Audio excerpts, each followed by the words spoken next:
जय श्री ओम नमः सिद्धेभ्यः सर्वमंगलमांगल्यं सर्वकल्याणकारकं प्रधानं सर्वधर्माणां जैनं जयतु शासनं जैनं जयतु शासनं जैनं जयतु शासनं। कल अपना प्रसंग चला था कि कोई भी वस्तु को, क्रिया को हम अच्छा बुरा का निर्णय किससे कराएं, कौन करेगा? भगवान से यदि कराते हैं तो भगवान तो बहुत ही, उसके लिए तो पता नहीं क्या क्या बुरा लगता है। भगवान से हमारी पटरी नहीं बैठेगी, क्योंकि भगवान को तो संसार ही बुरा लगता है, सब कुछ बुरा लगता है। उन्हें सृष्टि ही बुरी लगती है, उन्हें अपने आप के अलावा कुछ अच्छा लगता ही नहीं, कुछ अच्छा नहीं लगता। न वे किसी को जानना चाहते हैं, न किसी को देखना चाहते हैं, न वे किसी से बोलना चाहते हैं, न किसी का उपकार करना, कुछ नहीं। अपा अपम में रहो। भगवान की बड़ी विचित्रता है। मैंने कई बार सोचा कि मैं और भगवान दोनों, जो हमारे भक्त भगवान का अनुकरण कराएंगे जो भगवान करते हैं, फेल हो गया। उनकी बराबरी नहीं कर पाया। उनका तो मामला ही विचित्र है। उनके अनुसार चलने का अर्थ है कि जब हमारा बिल्कुल भगवान बनने की स्थिति बन जाए तभी बन सकते हैं, बाकी भगवान जो कर रहे हैं वो हम नहीं कर सकते, असमर्थ है। क्योंकि भगवान तो इतना हो गया, इतना कुछ भी नहीं, मतलब उसको देखना तक पसंद नहीं, किसी की तरफ बोलना भी पसंद नहीं, वो जानना भी नहीं चाहता दुनिया को। वस्तुतः पूछा जाए तो भगवान सर्वज्ञ नहीं है, आत्मज्ञ है। सर्वज्ञ तो अपन कहते हैं, अपन कहते हैं, अपने लिए वो सर्वज्ञ है, वे स्वयं के लिए सर्वज्ञ है ही नहीं। उन्हें सर्वज्ञत्व की कभी अनुभूति नहीं होती। सर्वज्ञत्व तो उनके अनुभव में नहीं आया आज तक। अपने अनुभव में जैसे आता है, जैसे अपन एक कागज को देख रहे हैं, किताब को देख रहे, अनुभव में आ रहा है, उनके अनुभव में नहीं आता, कुछ भी अनुभव में नहीं आता। यानी उनको पसंद ही नहीं कि मैं सारी दुनिया को जानूं, सारी दुनिया का अनुभव करूं, उन्हें कुछ भी अनुभव में नहीं है। और जिस चीज का अनुभव नहीं हो उसे अपन लोग जानना नहीं कहते।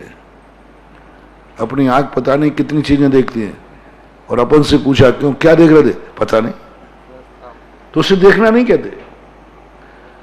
बोल रहा है, पूछा क्या बोल रहा, पता नहीं, उसे बोलना नहीं कहते, उसे बड़बड़ाना कहते हैं, पागलपन कहते हैं। कान सुने, बोले क्या सुना तुमने, बोले पता नहीं क्या सुना। है ना, जब तक हमारे द्वारा जाना हुआ, देखा हुआ, सुना हुआ अनुभव में नहीं आता, तब तक उसे जानना कहते ही नहीं। तो सर्वज्ञ भगवान कहते हैं कि मुझे तो कुछ जानने में नहीं आ रहा, मुझे तो अनुभव में नहीं आया कि नरक स्वर्ग मोक्ष क्या है, कुछ भी मुझे ज्ञान में तो नहीं। नहीं, भगवान, इसलिए एक दर्शनकार ने स्पष्ट कह दिया कि ज्ञान आदि गुणों से रहित ही मोक्ष है। भगवान किसे कहते हैं? वैशेषिक मत कहता है कि ज्ञान आदि गुणों से रहित ही मोक्ष है, क्योंकि वो कुछ जानते नहीं, उनको अनुभव में नहीं आ रहा है, उनको पता ही नहीं है कि दुनिया में क्या है। जो दुनिया को ना जानता है और ना देखता है, ना सुनता है, ना पहचानता है, वो ज्ञानी कैसे हो सकता है? उसकी स्मृति शक्ति नहीं है।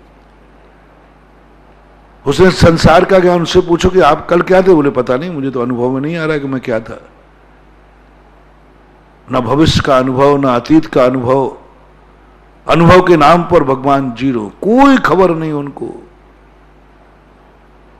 अपन कितने ही उनके सामने कहो, उनको पता ही नहीं हम रो रहे हैं, उनको पता ही नहीं है कि यहां कोरोना फैला है।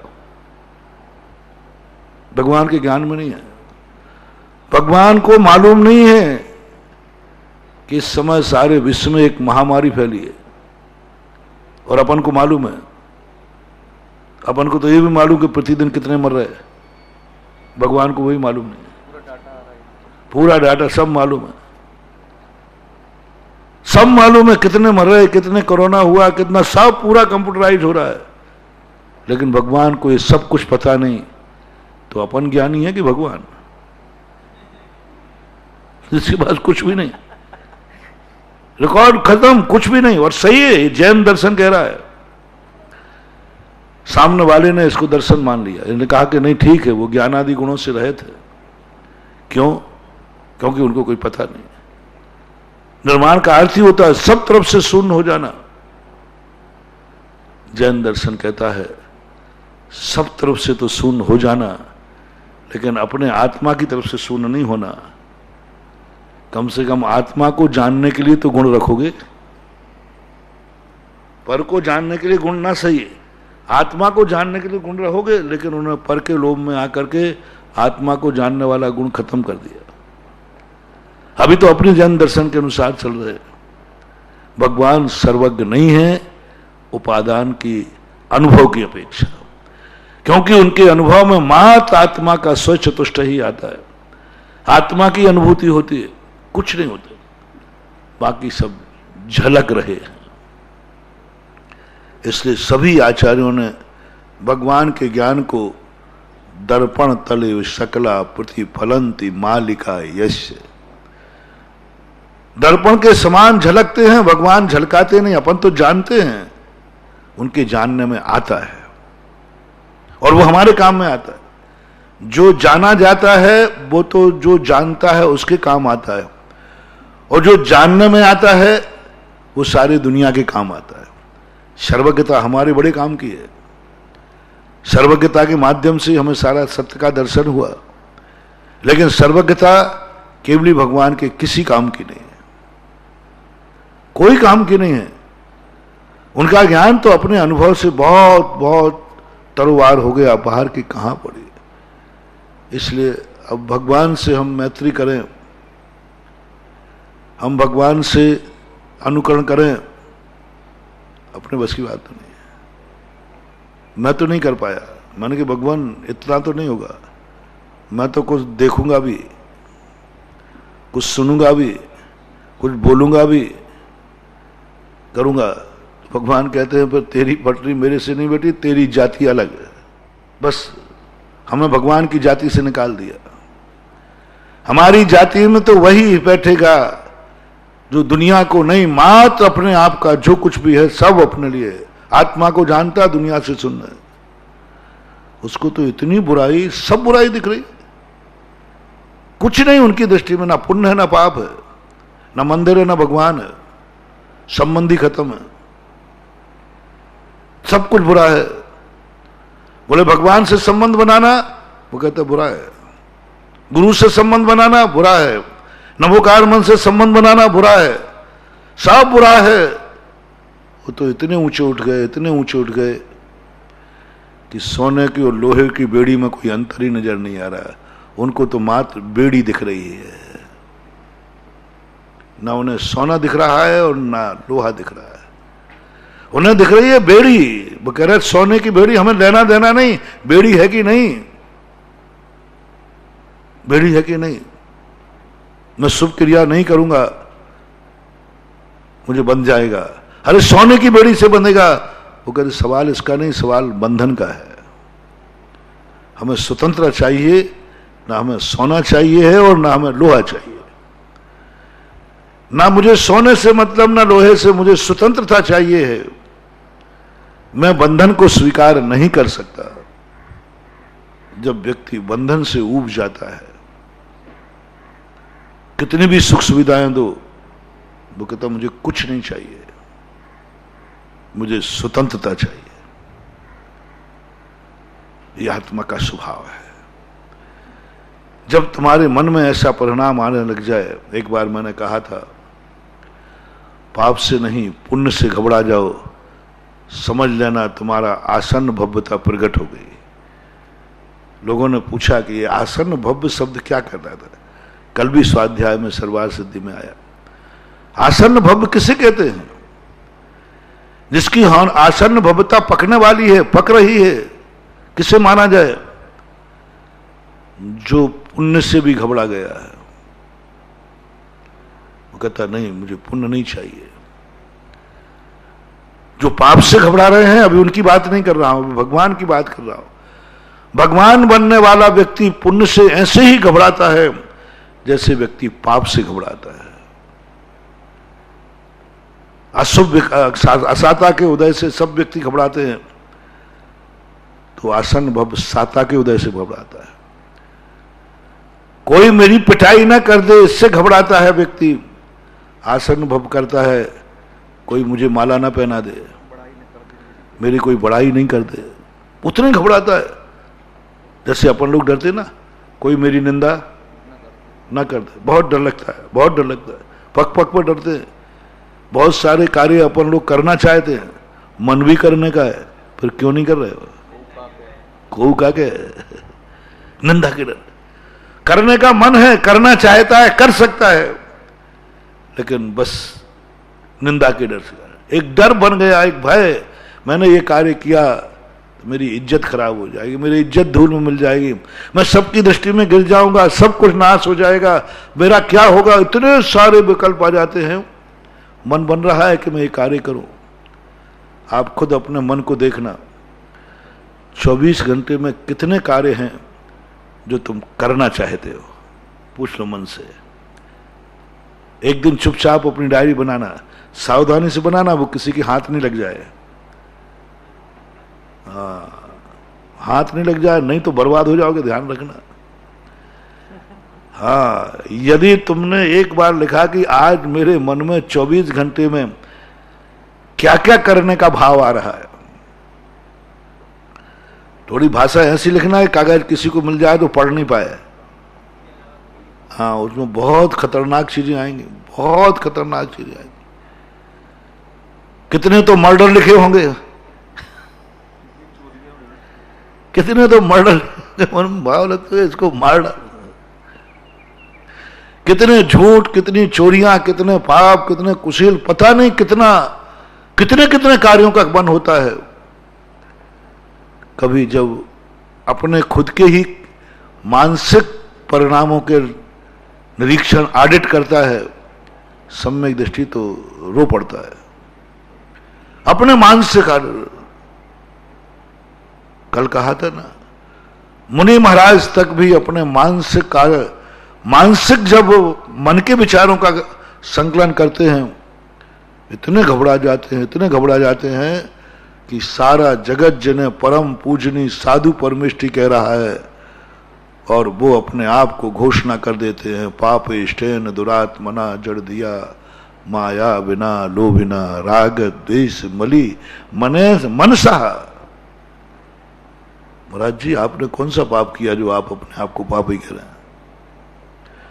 आपने कौन सा दुष्ट किया? आप तो इतने दयालु हैं कि एक चींटी को बचा रहे हैं, फिर कैसे दुष्ट कह रहे? साधु कहता है, पूछो ही मत। यदि तुमने हमारे मन की बात जान ली तो तुम नमोस्तु करना छोड़ दोगे। तुम कहो, महाराज आपको ऐसा भाव आया? प्रतिक्रमण बता रहा है, प्रतिक्रमण बता रहा है पापेष्टेन, लेकिन काय से नहीं। कल मैंने कहा था, मन से जब तक पाप है उसका सुधार हो सकता है, लेकिन जो मन से पाप किया वही काया से हो जाए तो फिर कोई नहीं है, सजा है। मन के पाप की सजा नहीं होती। मन के पाप से कोई मुनिव्रत छेदोपस्थापना नहीं होती। कोई व्यक्ति ने कितना बड़ा पाप मन से कर लिया हो, कितना बड़ा पाप मन से कर लिया हो, उसका प्रायश्चित है, प्रतिक्रमण है, विच्छेदन नहीं है। कितनी बड़ा, मैं कोई पाप की सीमा नहीं कर रहा हूं, कितना ही बड़ा मन में भाव आ गया है किसी के मर्डर का, चलो ये कह देता हूं, आप जिसके पाप सबसे बड़ा पाप मानते वो पाप का मन आ गया, मन में भाव आ गया। कहां तक आया अभी? मन तक कर दिया, मन से कर डाला, कर डाला। जैनाचार्य कहते अब ये सींच सकता है, अब ये सींच सकता है, क्योंकि दंसन भट्टा भट्टा भट्ट दंसन भट्ट नथि निब्बाणम सिद्धंति चरित्र भट्टा। अभी ये मन से भ्रष्ट हुआ है। मैंने बहुत गलत, बहुत निकृष्ट शब्द बोला है। कोई पाप की सीमा नहीं की, और मन से हो चुका है वो पाप। मन से ध्यान कर लिया उसने, पाप कर लिया। अभी आगम में इसका मुनि व्रत खंडित नहीं हुआ, द्रव्यलिंग खंडित नहीं हुआ, अभी इसको महान प्रायश्चित छेदों की स्थापना नहीं होगी,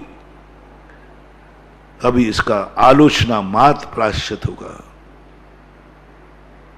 लेकिन वही पाप जो उसने मन से किया है और वही काया से कर दे तो, एक व्यक्ति ने मन से पाप किया, मन की कोई एफआईआर नहीं लिखी जाती। मैंने तो इसको मन का मर्डर कर दिया, साहब मैंने फलाने व्यक्ति का मन से मर्डर किया है, कौन सी धारा में एफआईआर लिखे? व्यक्ति का नाम कुछ नहीं, कोई ऑर्डर नहीं। यदि वही ऑर्डर मन से ने का काया से कर दिया, 302 धारा। वही पाप यदि काया से कर दिया, मुनिव्रत खत्म, छेदों पर अब पुनः दीक्षा होगी, क्योंकि वह पाप जो मन तक था वो काया पे आ गया।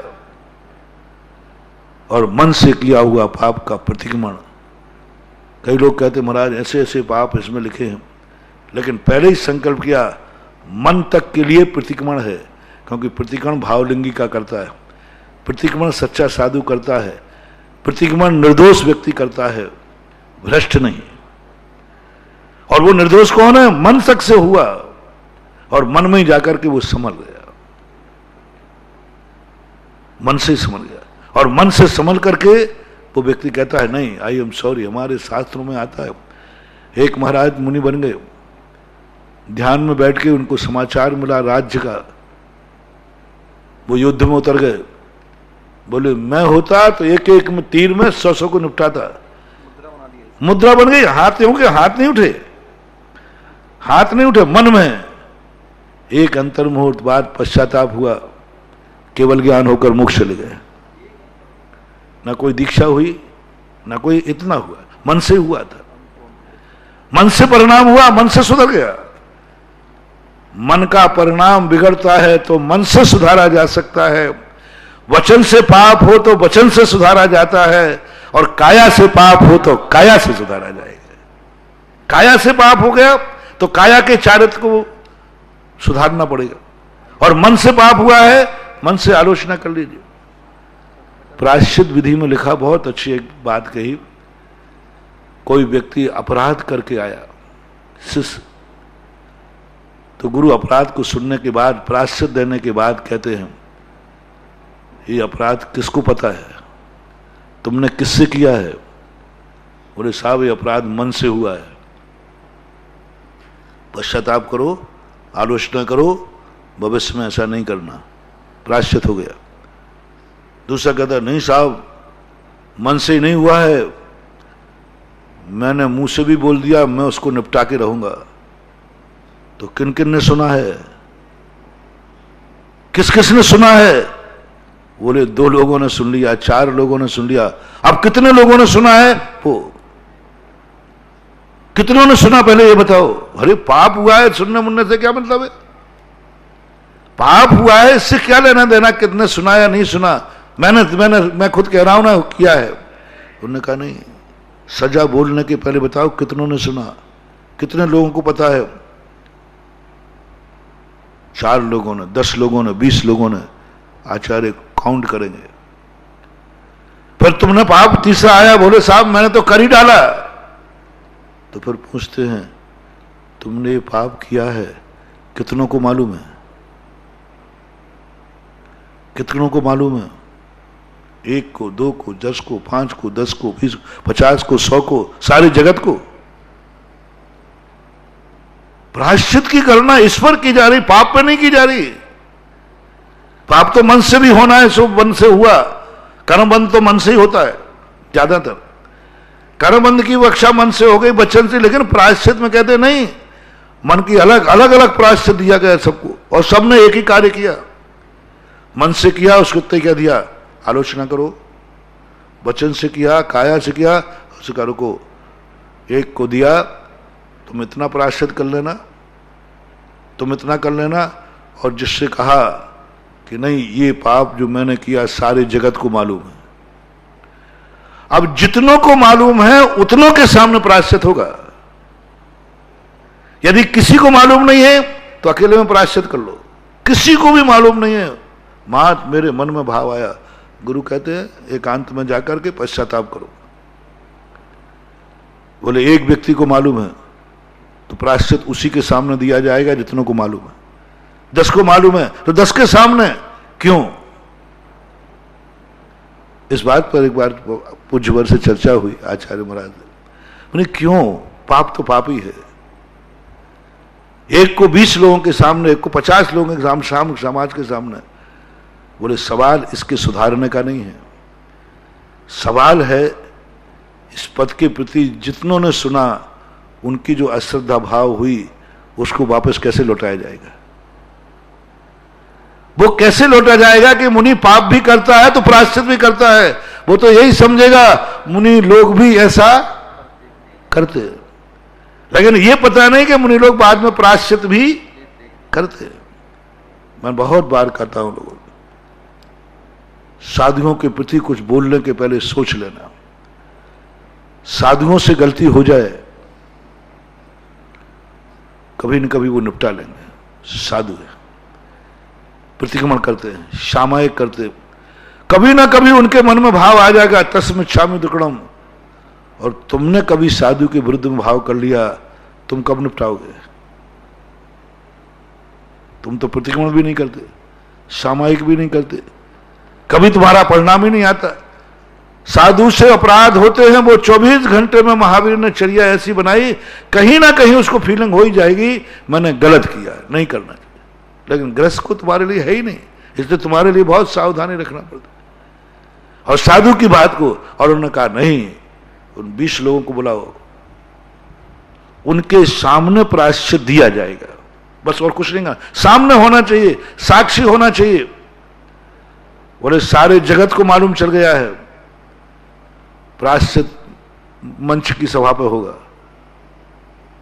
मंच पे होगा, प्रायश्चित मंच पे होगा। सारी सभा जिस समय बैठी होगी दुनिया के सामने प्रायश्चित होगा। अपराध सबके एक थे, मन से करने वाला, वचन से करने वाला, काया से करने वाला, सब अपराध एक ही था। किसी ने अकेले में किया, किसी ने दुकेले में किया, किसी ने 10 में किया, किसी को, बस ये है कि वो कितने तक वो अपराध फैल गया है, उतनों के सामने सजा दी जाती है। इसलिए साधु मन की जो स्थितियां हैं वो बड़ी विचित्र है, और मन तो भगवान जैसा मन हो नहीं सकता। उन्होंने मन को ही खत्म कर दिया, इंद्रियों को खत्म कर दिया। उन्हें पुण्य और पाप में कोई भेद नजर नहीं आ रहा है। पुण्य और पाप में जिसको भेद नजर नहीं आता, पुण्य और पाप को जो एक मानता है, लोहे की बेड़ी सोने की बेड़ी एक मानता है, मैं उसे भगवान मानता हूं। मेरी दृष्टि में भगवान कौन है? वह नहीं जो पाप की क्रियाओं से ऊपर हो गया, वह नहीं जो पाप सारे छोड़ चुका। भगवान वह है जो पुण्य की क्रियाओं से भी और पुण्य से भी ऊपर उठ गया। भगवान वह है जो 5 पापों से छूट गया, वो नहीं, वही मात्र नहीं जो 5 महाव्रतों से भी छूटा गया है। हिंसा से नहीं, अहिंसा से ऊपर उठ गया। झूठ से नहीं, सत्य से ऊपर उठ गया। झूठ नहीं, वो सत्य ही नहीं बोलता। वो मारता नहीं लेकिन बचाता भी नहीं। भगवान वो है। भगवान कौन है? जो मारता नहीं है लेकिन बचाता भी, जो झूठ नहीं बोलता लेकिन सत्य भी, कुछ नहीं करता, सत्य भी नहीं बोलता, धर्म भी नहीं करता, सब क्रियाओं से ऊपर उठ गया, पुण्य और पाप से। हो महानुभाव, मत झूठी कल्पना करो, बर्बाद हो जाओगे। अभी तुम भगवान के जैसे अपने आप को, मैं जो हूं वह है भगवान, अभी बहुत औकात में रहो, बहुत औकात में रहो, भगवान जैसे तुम नहीं बन पाओगे। पुण्य से ऊब गया वो, पुण्य से थक गया वो। महान जितने भगवान बनते हैं, कोई आज तक किसी भिखारी को केवल ज्ञान नहीं हुआ। आज तक किसी व्यक्ति को अशुभ कर्म के उदय में जो हुआ उनको केवल ज्ञान नहीं हुआ। जिनके पास सब कुछ था, पुण्य की क्रियाओं से, पुण्य के फल से निकले हुई वस्तु को त्यागने से मोक्ष मार्ग बनता है। पाप के त्यागने से नहीं, अशुभ कर्मों के त्यागने से नहीं, पुण्य के त्याग करने से। फॉर एग्जाम्पल, दुश्मन के कहीं नहीं लिखा तुम दीक्षा लेते हुए ले रहे हो, आज से दुश्मन का त्याग करो। क्या करा, वो तो पहले ही त्याग है। तुम दुश्मन को त्याग करो, साहब वो तुम्हें पहले ही त्याग है। जहर नहीं खाओगे, वो तो पहले ही त्याग है। सेल्फास नहीं खाओगे, वो तो पहले ही त्याग है। किनको त्याग कराया? पूज्यवर कुंद कुंद स्वामी प्रवचन सार साले चुलका में मैंने गौर से पढ़ा कि अब दीक्षा लेते समय हमें कौन कौन सी चीजें छोड़ना है, किस किस को त्याग करना है। तो उसमें नहीं लिखा पहले दुश्मन से पूछ के आओ उसकी अनुमति है कि नहीं दीक्षा देने की। ये नहीं कहा तुम्हारा फलाना दुश्मन है ना, उसकी अनुमति चाहिए। यदि वो अनुमति दे दे कि आप दीक्षा ले सकते हो तो ले सकते हो। कहीं लिखा है क्या? दुश्मन की अनुमति लेने को नहीं कहा। दुश्मन से पूछो दीक्षा ले रख, वो कल के दिन तुम्हें परेशान करेगा तो पहले कहना भैया है मेरे भाई बाप मुझे दीक्षा की अनुमति दे दे। एक महाराज ऐसे आए हैं जो दुश्मन का एनओसी लेना चाहते हैं। गुरु ने आज तक नहीं कहा क्या तुम्हारे दुश्मन की अनुमति है कि तुम दीक्षा लो। दुश्मन पाप कर्म के उदय से मिलता है, दुश्मन पाप कर्म के उदय से मिलता है। जो जो पाप कर्म के उदय से मिलता है उनसे किसी को पूछने की जरूरत नहीं, किसी को छोड़ने की जरूरत नहीं, क्योंकि उनके प्रति तुम्हारा आकर्षण कभी होगा ही नहीं। गजब की बात है, महान बात, ध्यान रखना। जो जो चीजें, वाक्य बनाए, जो जो वस्तुएं पाप कर्म के उदय से मिलती हैं उन वस्तुओं के लिए पूछने की कोई जरूरत नहीं है। उनको त्यागने का नाम मोक्ष मार्ग नहीं है। उनको त्यागने का नहीं, पूरी लिस्ट बनाई। अब आइए, उन्होंने कहा आपुच्छ बंधु बग्गो विमोच दो गुरु कलत पुत्ते ही। अब आपसे पूछता हूं, मां बाप पुण्य के उदय से मिलते हैं कि पाप के उदय से? पुण्य के उदय से। इसको छोड़ो। जैन दर्शन देखो कहां ले जा रहा है भगवान का। मां बाप पवित्र हैं। अरे मां बाप कोई दुश्मन थोड़ी होते हैं। मां बाप तो मात्र जब पूजनी होती है, बोले इसी को छोड़ो, ये पूजनी को छोड़ो, पहले ये पुण्य के उदय में मिली है, इसी को छोड़ो। ये है तुम्हारे मोक्ष मार्ग में बाधक, दुश्मन नहीं है। दुश्मन को तुम याद भी नहीं करना चाहते हो। याद आता है तो तुम्हें विकल्प आता है, कहां का नाम याद आ गया। लेकिन मम्मी पापा की याद आ जाए तो हमारे मोक्ष मार्ग में पाप बाधक नहीं है। पाप बहुत बार जब जब भी देखा हमने, पाप बाधक नहीं बनता है। जब जब पाप कर्म का उदय आता है, धर्म करने का भाव जागता है, अच्छे परिणाम जागते हैं, मुनि बनने के भाव जागते हैं। तो आप देख लेना, जब जब तुम्हारे खूब पाप कर्म का उदय आवे, अब तुम्हें कोई रास्ता नहीं दिख रहा है, ऐसे अशुभ कर्म का उदय आता, महाराज जी अब तो मन कर रहा है कि आपके साथ चलूं। हाँ, नहीं देने वाला दीक्षा, पलायनवादी, अशुभ कर्म के उदय से भाग करके, महाराज मैंने खूब कमाई कर ली, सब में सिर फोड़ लिया, कुछ नहीं आ रहा है, तो क्या कर रहे? अब महाराज मुझे बाबा जी बना दो। जो संसार के दुखों से भयभीत होकर, पाप कर्मों से भयभीत होकर के भागता है, वो कभी सच्चा मुनि नहीं हो सकता। वो मुनि पद पर जाने के बाद वो मुनि को नहीं समझ पाएगा। क्यों? वो पाप कर्म के उदय से घबरा के भागा है, और जिस दिन उसका थोड़ा पुण्य का उदय आ जाएगा, लौट जाएगा, लौट जाएगा। गरीबी से भर करके कोई साधु बन जाए, वही वाली बात, मूड मुड़ाए 3 गुण, सिर की मिट गई खाज, खाने को लड्डू मिले और लोग कहें महाराज, क्योंकि वो दुख से भागा है। महावीर आदिनाथ भगवान के पूर्व भाव के संबंध में आता है, उसके इतना पाप कर्म का उदय आ गया कि उसके पिताजी ने राजगद्दी देने के लिए, बड़ा था, ज्येष्ठ पुत्र था, लेकिन उन्होंने राजगद्दी दे दी किसको? छोटे बेटे को। अब बड़ा कहता है इससे बड़े पाप कर्म का उदय क्या होगा? वो भाग गया जंगल में, और एक महाराज के पास बोले महाराज जी मुझे दीक्षा दो, मैं दीक्षा ले। बोले क्यों? घर में तेरे कौन है? हमारे कोई नहीं, सब मर चुके हैं, मम्मी पापा। महाराज उनका नाम ही मत लो, वे महान दुश्मन है मेरे, जन्म जन्म के बैरी, मैं उनसे संबंध तोड़ना चाहता हूं। कोई नहीं महाराज मेरा, कोई नहीं, सब मर गए, मां बाप मर गए, सब मर गए, इनसे मैं सब।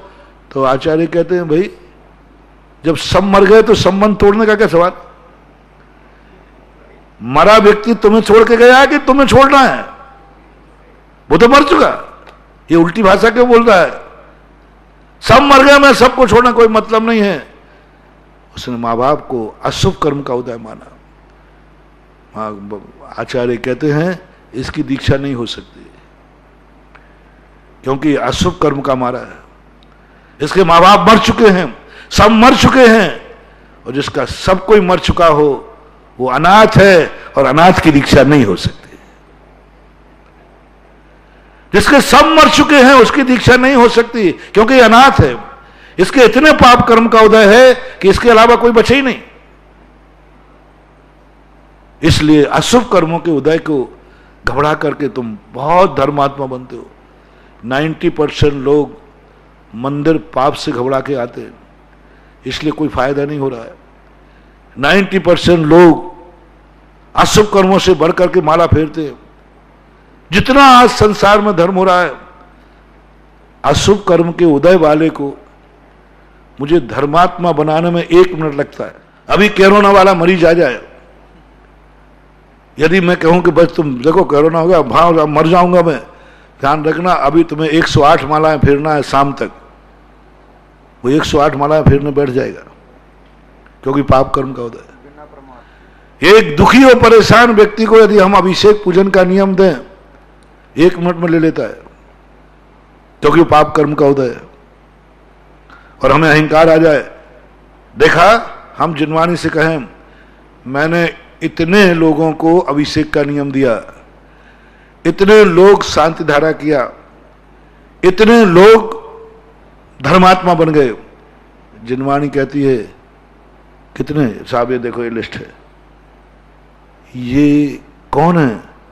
बोले इनके तीव्र पाप कर्म के उदय हैं। जिनवानी कहती है 0। तुम वो ठकुरासी दिखा रहे हो। मैंने 10,000 लोगों के पैर काट दिए। एक योद्धा ने कहा तलवार, मैंने 10,000 लोगों के पैर काटे हैं, जैसे भीष्म पितामह। बोले गर्दन क्यों नहीं काटी? वो तो पहले ही से कटी थी।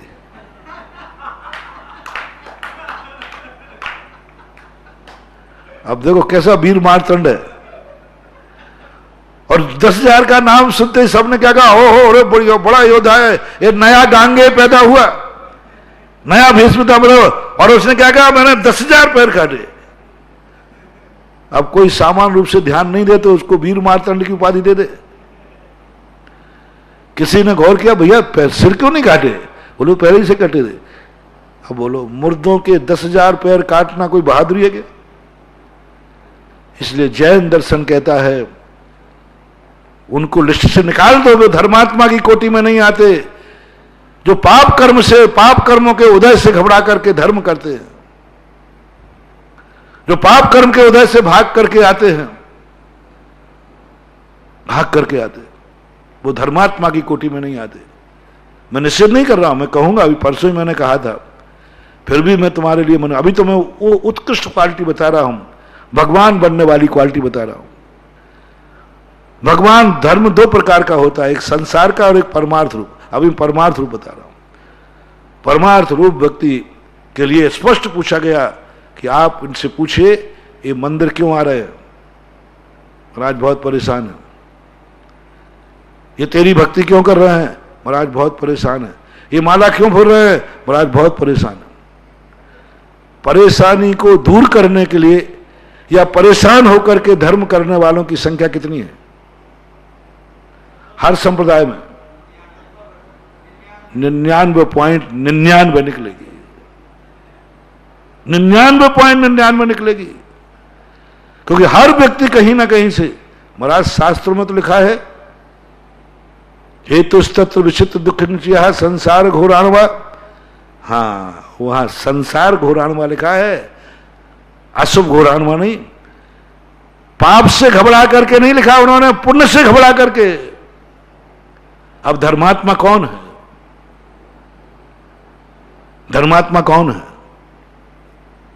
एक व्यक्ति ने कहा, महाराज जी क्यों दुकान क्यों नहीं खोल रहे हो? बोले महाराज चलती नहीं, आई नहीं, कोई ग्राहक ही नहीं आता। हमने सोचा महाराज के भी प्रवचन सुना है, क्यों नहीं भगवान की माला आए अभिषेक करो? बोले महाराज क्या करें, इतने लोग आए, महाराज आप जो धर्म बताओगे वो करने को तैयार हो, पर मेरा धंधा ठीक हो जाना चाहिए। जो आप कहोगे सब कर लूंगा, मेरी बीमारी दूर हो जाना चाहिए। आप जो कहो वो कर लूंगा महाराज, हम पड़ोसी से बहुत परेशान हैं, उसको क्या करना पड़ेगा, उसको कैसे बंधन में लाओ? सब अपने अपने दुखड़ा रोने के लिए आ रहे हैं। पहले मैं सोचता था कि सम्यक दृष्टि उंगलियों पे गिनने लायक है, मैंने कहा ये गलत लिखा, लेकिन जब मैंने परीक्षण किया तो मुझे तो वे 2, 3, 4 भी ज्यादा दिख रहे हैं। क्यों? आज तक कोई व्यक्ति ऐसा नहीं आया जो कहना महाराज जी बहुत परेशान हूं, मैं बहुत परेशान हूं, इतना धंधा चलता है, इतना व्यापार चलता है, इतने नोट आते हैं कि महाराज गिन नहीं पा रहा हूं, सो नहीं पा रहा हूं, इतना व्यापार चल रहा है, जहां देखो जिस माटी को छो वही सोना हो जाता है, जिसमें देखो उसी में लाभ होता है। महाराज कुछ नहीं, नींद हराम हो गई, दिन भर का हिसाब मिलाते मिलाते रात के 2 बज जाते हैं। और तो क्या महाराज इतना चल रहा व्यापार, देखो तो सही, मैं सुबह उठ करके मंदिर तक नहीं आ पाता, अभिषेक नहीं कर रहा। आप मेरे नगर में है मंदिर, आपके प्रवचन नहीं सुन पा रहा हूं, बताओ क्यों? बोले महाराज फुर्सत ही नहीं है, इतना धंधा चल रहा है, इतना धंधा चल रहा है, इतनी सारंग चल रही है। हे भगवान, हे गुरुदेव, ये मेरे कौन से कर्म की सजा दी जा रही है? सजा 2 प्रकार से दी जाती है समझने वाले को। एक पाप कर्म के उदय से दी जाती है, जो पापियों को दी जाती है, और एक सजा पुण्य के माध्यम से। एक को सोने की बेड़ी पहनाना भी बेड़ी ही है, सजा है, लोहे की बेड़ी पहनाना वो भी सजा ही है। सम्यक दृष्टि कहता है नहीं भगवान, कोई मेरे से भूल जरूर हो गई, आपका भक्त हूं ना, इसलिए आपने मुझे सोने की बेड़ी पहनाई है। मैंने आपकी भक्ति की थी ना पूर्व में, आपकी सेवा की थी ना मैंने पूर्व में, मैंने आपका मंदिर बनवाया था ना पूर्व में, मैंने गुरुओं की सेवा की थी ना पूर्व में, इसलिए आपने मुझे लोहे की बेड़ी तो नहीं पहनाई, सोने की पहनाई, लेकिन बेड़ी तो बेड़ी है। ओहो भगवान, जरूर मेरे से कोई गलती हुई है, ये तुम्हारी सजा मैंने पकड़ ली है, जरूर मेरे से गलती की, जरूर तुम मेरे से दूर रखना चाहते हो, इसलिए तुम वैसे तो रोक नहीं सकते थे, तुमने कहा इसका व्यापार इतना चला दो जिससे इसको सुबह टाइम ही नहीं मिले। दुश्मनी 2 तरीके से भंजाई जाती है, एक दुश्मन बन करके और एक अपना बन करके। अपना बन करके भी बैरी है, अपना बन करके, और ज्यादातर लोग अपना बनकर के दुश्मनी बन जाते हैं, अपना बनकर के मारते हैं, क्योंकि दुश्मन बनकर तो मारना बहुत कठिन है। ये कर्म का सिद्धांत जब से मैंने पढ़ा था, जो अपना बनकर के दुश्मनी बन जाते, तो कहानी आती ना कि एक व्यक्ति, एक बेटा था, एक व्यक्ति पड़ोसी था, मरने लगा। मरते समय उसने कहा, अरे मैं मर जाऊंगा तो पड़ोसी तो सुखी हो जाएगा, क्योंकि मैं तो इसकी नींद हराम किए बैठा था, अब तो मेरा मरने का समय आ गया। तो उसने तपस्या की। उसने कहा इससे बदला लेना है, पूरा हो नहीं पाया और मरने के समय आ गए। तब देखना कैसे कैसे धर्मात्मा जीव होते हैं। उसने कभी मंदिर नहीं गया, कभी माला नहीं फेरी, कभी धर्म नहीं किया, उसने धर्म किया। देवता भी देख के रह गए कि ये व्यक्ति धर्म कर रहा है। तो देवता ने कहा बड़ी मुश्किल से धर्म कर रहा है, इसको जाके सिद्ध हो जाने दे। देवता बोले क्या चाहते भाई? बोले साहब मरना तो मेरा निश्चित हो गया। बोले वो तो पक्का है, बस मैं मर के पड़ोसी के यहां पैदा हो जाऊं। तो देवता कहता है क्या कर रहा है भावला कहेंगे, वो तो तेरा दुश्मन है जिंदगी भर 7 पीढ़ी का। बोले साहब वरदान देना ही हो तो मेरा मन। तो देवता तो सीधे साधे होते बेचारे। उन्होंने क्या सोचा कि शायद जिंदगी भर लड़ता रहा, मरते समय इसके परिणाम पश्चाताप करना चाहता होगा, इसलिए उन्होंने कहा ठीक बात, बहुत अच्छी बात भैया, बहुत अच्छा किया। 7 पीढ़ी की जड़ तूने मिटा दी, बेटा बनने का भाव किया। लेकिन सुनना साहब, पहले सुनना, पूरी सुनिए, आप आधी सुनने में भूल गए। लेकिन मैं पड़ोसी में बेटा तो हूं, लेकिन उसके यहां दूसरा बेटा नहीं हो जब मैं अकेले ही रहूं। देवता ने सोचा ये क्यों? तो देवता तो हमेशा अच्छा ही सोचेगा।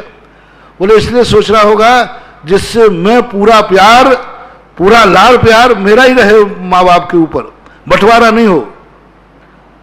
तो उनका ठीक, ये भी बात अच्छी की तूने, नहीं तो 2-4 हो जाते तो प्यार बढ़ जाता। लेकिन साहब अभी पूरी सुनो, आप निर्णय करने को हाथ उठा देते जल्दी।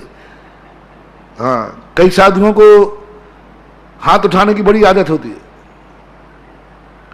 तुम नमोस्तु करते नहीं, उसके पहले आशीर्वाद। तो रुको तो सही, फिर क्या जाते। लेकिन एक शर्त है साहब, बेटा हूं, अकेला हूं और जवान होते ही मर जाऊं, जवान होते ही मर जाऊं बस। अब देवता का माथा ठनका कि ये बात क्यों? बोले साहब मैं रहस्य नहीं बता सकता, देना हो वरदान तो दे दो। दे दिया वरदान। वरदान देने के बाद हो गया वही होना था, जवान होके मर गया। एक अरबपति बाप के बेटे के पहले संतान हो ही नहीं, बड़ी मुश्किल से हो जाए और वो भी अकेली हो और जवान होते ही मर जाए तो सेठ की क्या हालत होगी?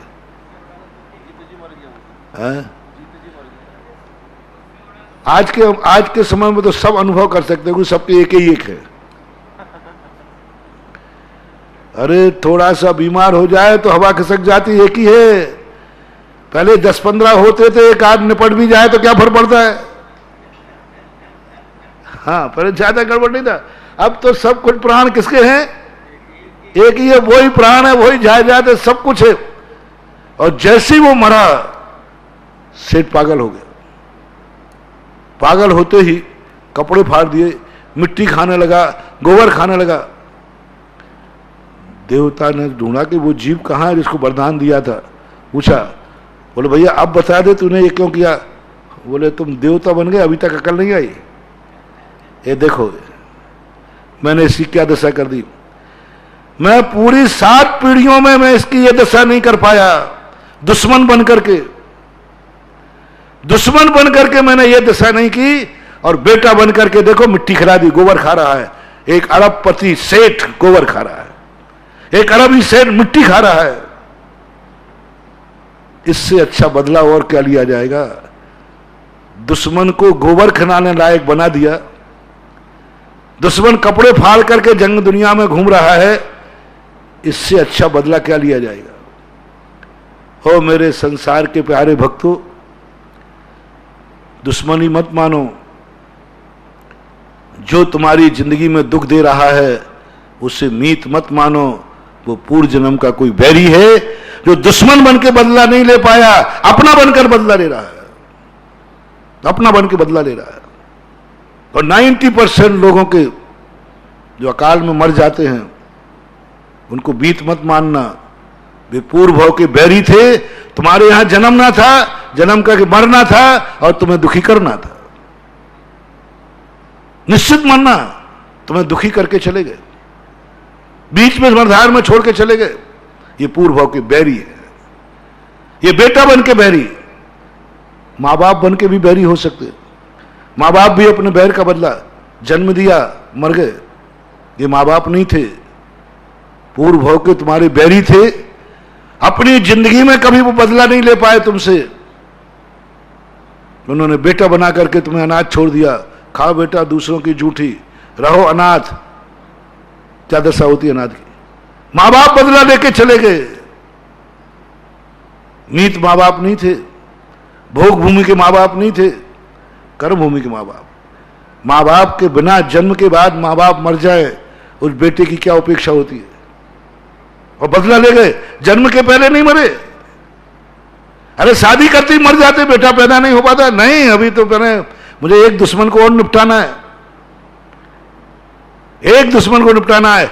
बेटा बिटिया जन्म लेंगे, जन्मते ही मर जाएंगे। बैरी है, दुश्मन है। शादियां होती हैं, तलाक हो जाते, डाइवर्स हो जाता है, विधवा हो जाते। नियम से तुम्हारी जिंदगी में कोई ना कोई भाव का बैरी आया है। नीत व्यक्ति भोग भूमि जिंदगी में एक साथ जन्मते, एक साथ मरते। देवता में विधल विधवा होते नहीं, मात कर्म भूमि में होते।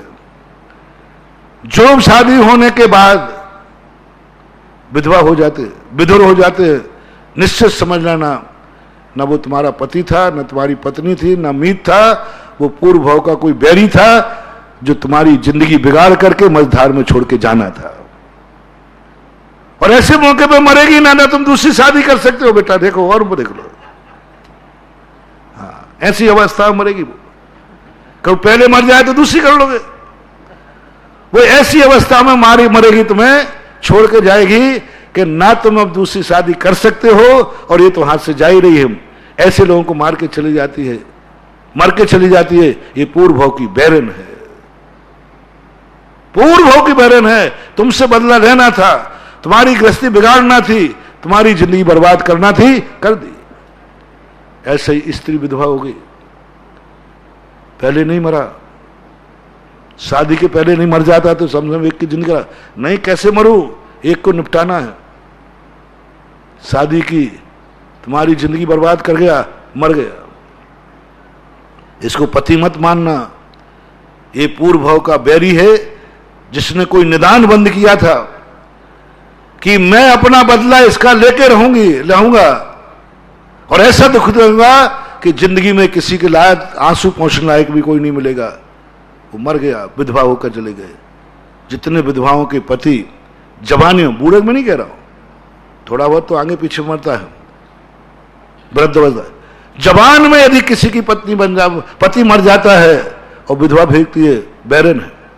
दो शादी करने के बाद तलाक का भाव आ जाए, निश्चित समझना पत्थर की लकीर, दोनों एक दूसरे के बैरी हैं, क्योंकि दोनों एक दूसरे को छोड़ना चाहते। शादी क्यों की? करना थी, बैर का बदला लेना था, इस घर को नरक बनाना था, इनकी जिंदगी बर्बाद करना थी। जितनी जितनी ये पति पत्नियां तलाक लेते हैं, ये दोनों पूर्व भाव के बैरी हैं। 100% बैरी है, 100% बैरी है। संसार के सारे लोग सुन लो, जब जब तुम्हारे मियां बीवी में तकरार हो, तुम्हारे मन में दोनों का ये भाव आ जाए, कहां से ये गले पड़ा, कहां से ये गले पड़ी। भाषा सही बोल रहा हूं मैं? थोड़ा हेल्प करना अंदर की बात बता रहा हूं तुम्हारे, क्योंकि लोग कह देते महाराज मैंने कौन सा पाप किया, ये श्रीमान मेरे गले पड़े। ओहो, पति का मिलना नारी के लिए सौभाग्य का कारण बनता है, गृहस्थ अवस्था संसार में। और वो कह रहा है मैंने कौन सा पाप किया, ये गले पड़ा। निश्चित वो बैरी है पूर्व भाव का। और पत्नी के मन में पति कह रहा है हे भगवान मैंने कौन से पाप किए, ये मेरे गले पड़ी, इससे अच्छा तो मैं कुमारा हूं। अब क्या क्या कहते हो वो तुम देख लो। कहाँ मेरी मति मारी गई, मैं कुंवारा रह जाता तो अच्छा था, शादी नहीं होती तो अच्छा था, मैंने कहाँ की मति मारी गई, ये मेरे गले पड़ गई। समझ लेना ये पूर्व भव की बैरन है। अब आप लोग निर्णय कर लें। सारे संसार के लिए मैंने सुर्री छोड़ दी।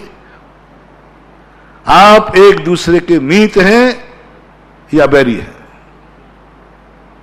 यदि दोनों एक दूसरे के संबंध में मान रहे हैं, गले पड़ गई है ऐसा, गले पड़ गया ऐसा कर रहे हैं, तो नियम से बैरी हो तुम लोग। और एक दूसरे को इतना दुख देके मरोगे कि एक दूसरे के प्रति अगले भाव में बैरी बनोगे। सांप और नौला, चूहा और बिल्ली, ये बनोगे नियम से। क्योंकि पूरी जिंदगी भर और जन्म जन्म के जो कहते हैं ना जोड़ी रव में बनती है, ये दुश्मनों की जोड़ी बनाई मैंने। अब कौन जोड़ी से प्रसन्न है? मां बेटे की जोड़ी, दोनों एक दूसरे से दुखी हो या सुखी हो। यदि बाप ने कह दिया है भगवान कौन सा पाप किया जो ये बेटा मेरे यहां पैदा हुआ, वो बेटा दुश्मन है। बेटे ने कह दिया कहां का बाप मिला ये, तो बेटा पाप दुश्मन है। जिस समय ब्याही जी में आ गया, ये कहां का ब्याही जी मिला मुझे, तो ब्याही जी पूर्व भाव का बैरी है, बदला लेने आया है। ब्याही जी तुम्हारा है, ससुराल तुम्हारी है, और ससुराल से तुम नाखुश हो, और तुम्हारे मन में ये भाव आ गया कहां की ये ससुराल मिली मुझे, कहां का ये ब्याही जी ब्याहन जी मिले मुझे। समझ लेना वे तुम्हारे पूर्व भाव के बैरी हैं, जो शकुनी मामा जैसा तुम्हारा सर्वनाश करके चैन लेगा। ध्यान रखना, क्योंकि वो पूर्व भाव में दुश्मनी भंजा